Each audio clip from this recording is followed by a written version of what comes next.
बकरा आयत नंबर 13 इजरा और अदा उलाइका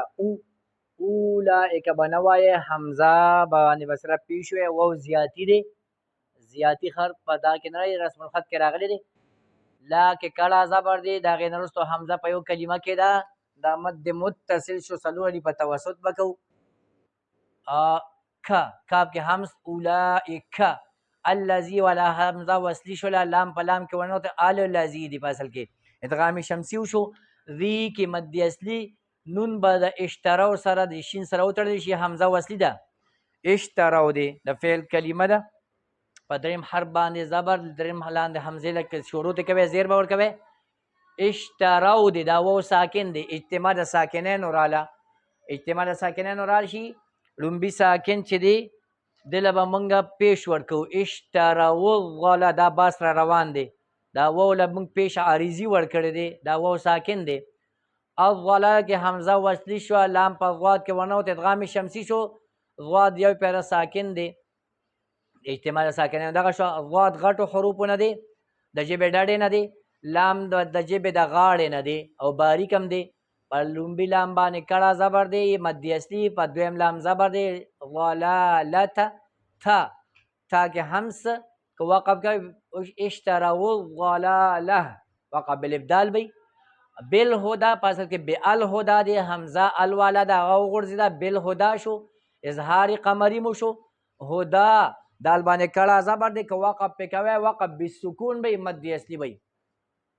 فما میم الف زبر ما یو الف مد شو رابحت را غټ شو با باریک تا ح تی د ساکن دا په بل تی کې ورنو ته ادغام مثلین شو ادغام مثلین تام شو دا دوانو تاګانو نه یو تا مشدد جوړ شي ته جا جیم کې د جهر دی د 15 درجه قلقله را غټه دا تجارتهم تا کې همس او باریک تا هم کې اظهار شفوی دی و ما میم الف زبر ما مد اصلی کا کې مد اصلی نو کې مد اصلی ټول حروف مد دي محتدین ها کې همس رخوت استفال انفتاح اسمات تدین دال یا ساکن مخ کې دال لاندې زیر دا یای مد شولا مد اصلی کو پنون موقف کو وقف بالاسکان شی بیا مد عارض وقفی جو شی 15 پګری په برا کاګو اولائک اولائک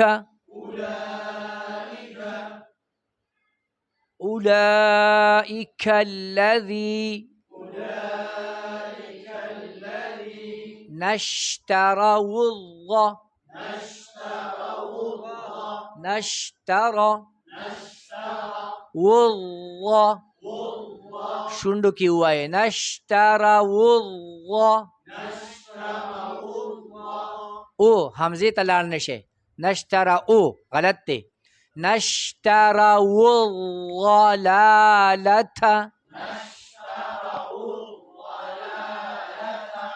د جبه ډاډه تلار شه نشترى والضلالة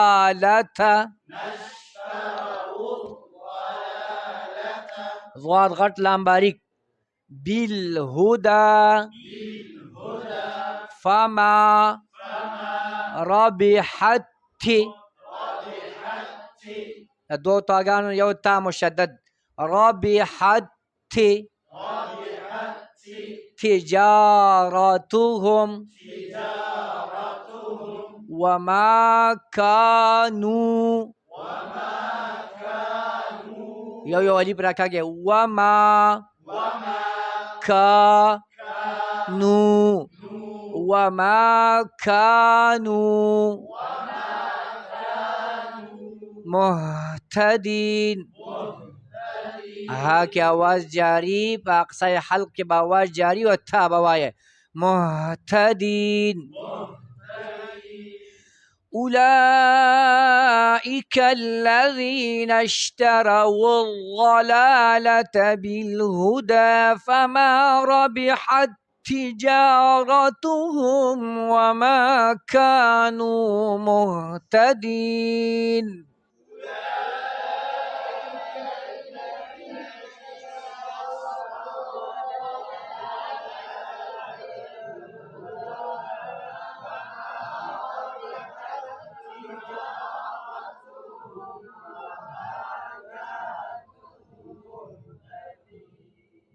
بل آیات به مو لیکو.